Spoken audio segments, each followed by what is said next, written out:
Hi, we have a 21st century question about something that once seemed a fairly technical one. How do we collect language data in a non-colonial and empowering manner? This is a fundamental human rights question and not just a political or merely a 21st century one. My name is Subhashish. I'm a language digital activist, and my practices include language documentation through documentary filmmaking, among others. I've experimented by recording the largest number of speech data in my native language, Odia, and releasing it under the universal public domain. Language data collecting, archiving, and publishing practices have long been critiqued in a post-colonial context. On one hand, documentary linguists and other professional language documenters are trained to collect data ethically. On the other hand, their training is fairly limited to new challenges. We now clearly know that what kind of data is foundational to building language models. We also have larger challenges with language data, since most language models are built by scraping, which is stealing data from online repositories. Existing copyright restrictions are so primitive and limited that they can barely protect human rights of those whose language data is collected, stored, and distributed. The worst that can happen to any historically oppressed community is when their language data is scraped and processed to train language models, and these models being sold to authoritarian governments or corporations involved in human rights abuses. It would be naive to not mention the seemingly non-oppressive outcomes of language models are oppressive too. When someone makes a profit of a community's language data without paying individuals who contributed that data, this is not merely an issue that a consent form or a license release can address. Languages are deeply political subject, so their documentation, archiving, and publishing practices need a modern socioeconomic investigation. A few questions that are very pertinent to modern language documentations are these. Should language documenters from a dominant group outside a historically marginalized community be allowed to document the latter's language?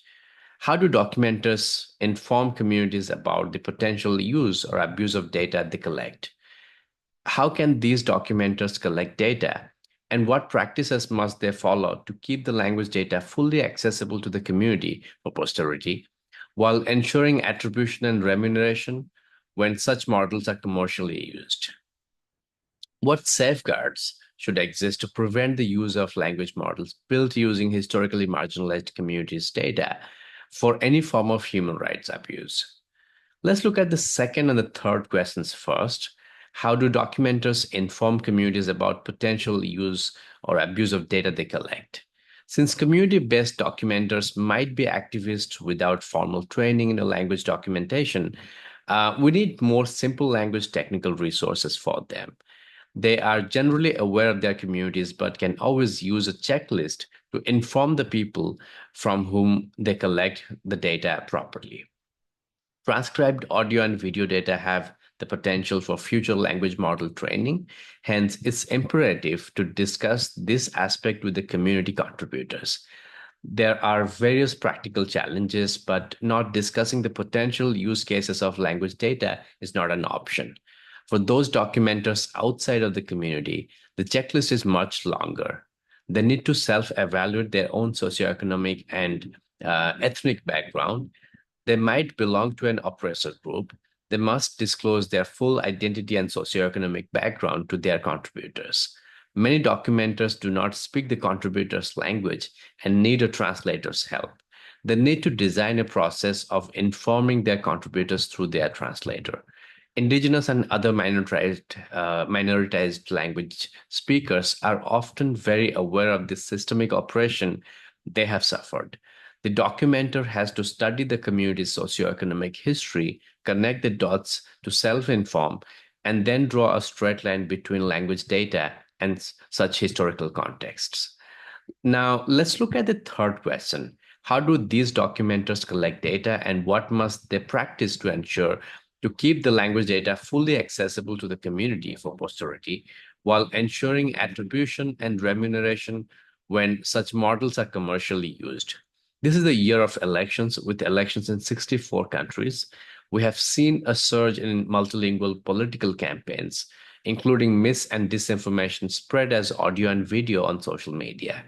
The growth of large language models has been impressive as we see diverse and such and rich data sets from speakers of different dialects, ages and genders. We've seen some examples of community commercial language models provide model providers partnerships in the case of Maori and Google and Microsoft's translator engines. However, Taka Keegan, a community-based computer scientist and language activist who collaborated with Google and Microsoft, said that indigenous communities must own their data instead of corporations. Regarding data foundational to future language model building, it is not a question of documentation per se, but the huge potential of how that data would be used to build other applications. It is no longer language documentation. Let me emphasize here that attribution and remuneration go hand in hand.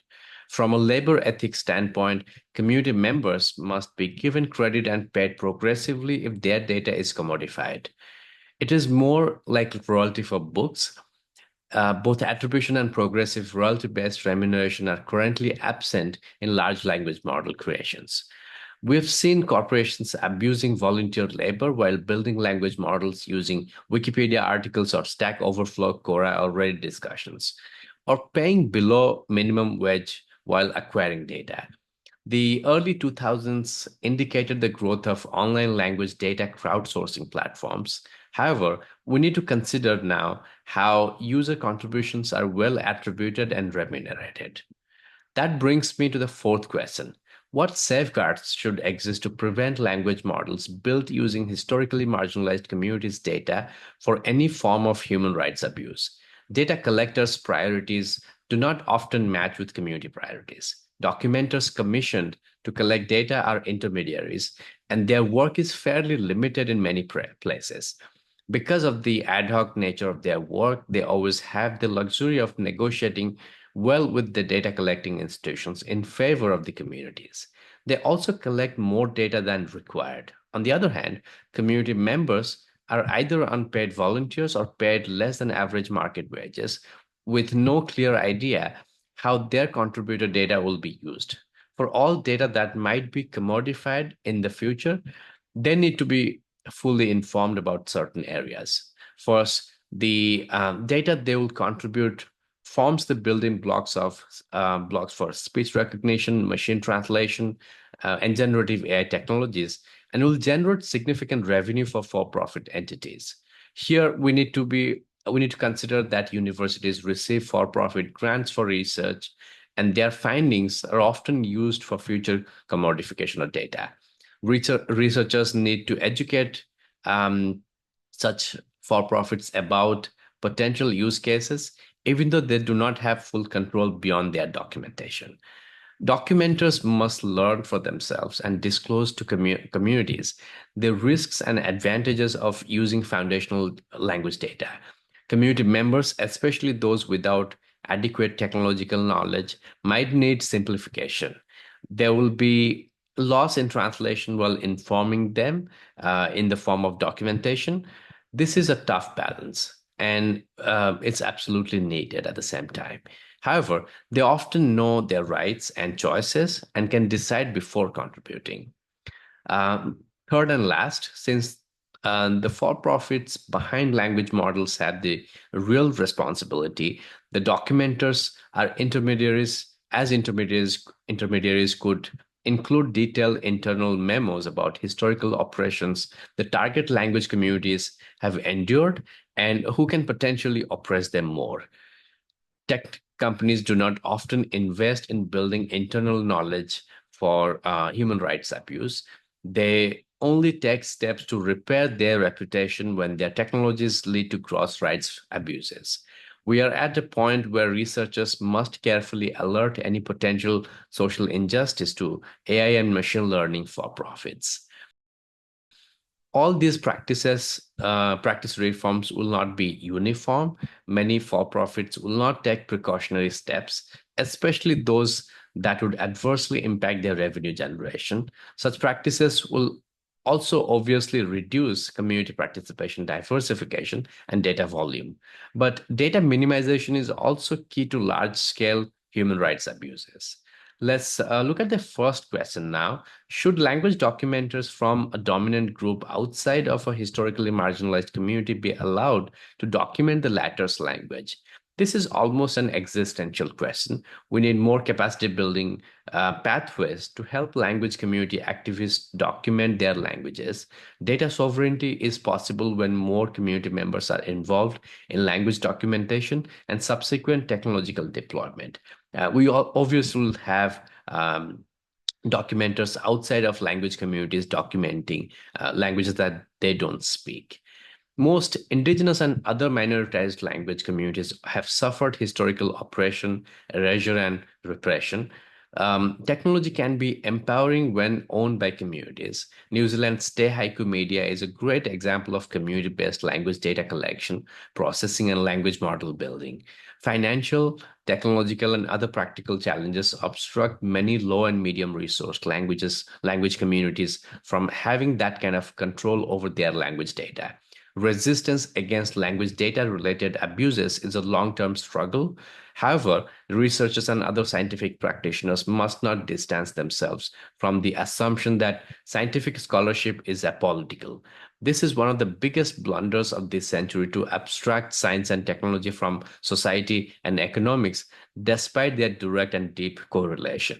Language documentation is a social justice issue above all, and the related practices must be also tied to social justice best practices. Thank you.